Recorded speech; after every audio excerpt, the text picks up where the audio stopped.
Today in the world of cannabis, Jamaica faces an unprecedented cannabis shortage. A study indicates that cannabis may help in reducing high blood pressure, and cannabis stocks see dips in value immediately following a Reddit-generated surge. It's Monday, February 15th, and this is your TRICHOMES Morning Buzz. Broadcasting live from the TRICHOMES.com studios in Southern California, it's time for your Morning Buzz. We bring you late-breaking news that keeps you up to date with what's happening in the cannabis industry. First up, in a report by Leafly, fueled by heavy rains, followed by drought, and a decrease in farmers, the country of Jamaica is experiencing a cannabis shortage, described by experts as one of the worst ever seen. Last year, during hurricane season, many cannabis fields were damaged or destroyed.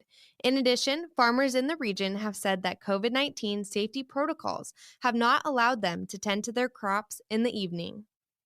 Last year was the worst year. We've never had this amount of loss, said Tristan Thompson, Chief Opportunity Explorer for Takya, a cannabis consulting and brokerage firm.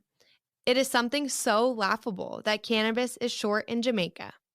It destroyed everything, said Danielle Bozra, a cannabis farmer in a historical village called Akapong, founded by escaped 18th century slaves.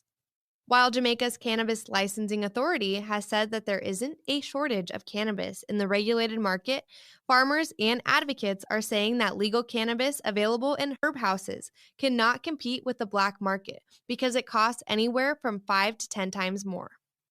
And next, DocWire News reports that a new prospective study indicates that cannabis use is associated with a reduction in systolic and diastolic blood pressure in older adults with hypertension. The study was published in the European Journal of Internal Medicine. Older adults are the fastest growing group of medical cannabis users, yet evidence on cardiovascular safety for this population is scarce, said Dr. Ran Abu Sahira of the BGU Faculty of Health Sciences in Israel and the BGU Soroka Cannabis Clinical Research Institute, said in a press release. This study is part of our ongoing effort to provide clinical research on the actual physiological effects of cannabis over time. The results showed that an average 24-hour systolic and diastolic blood pressure was reduced by 5 millimeters of mercury and 4.5 millimeters of mercury, respectively. The lowest point of blood pressure and measured heart rate occurred 3 hours after cannabis consumption. Researchers reported that the number of normal dippers changed from 27.3% before consumption to 45.5% after consumption. Last up, in a report by Investors Business Daily, cannabis company stocks saw dips in value immediately following a surge of interest sparked by retail investors and the subreddit Wall Street Bets. The dips came just before the Canadian cannabis company Aurora Cannabis reported its second quarter earnings. The day after seeing massive rallies, Aurora stock fell 8.6%. Canada-based Canopy Growth and Kronos Group also saw stock dips of 13.7% and 11%, respectively. Aphria and Tilray, two companies involved in a pending merger, saw their stocks fall 13% and 22.6%, respectively.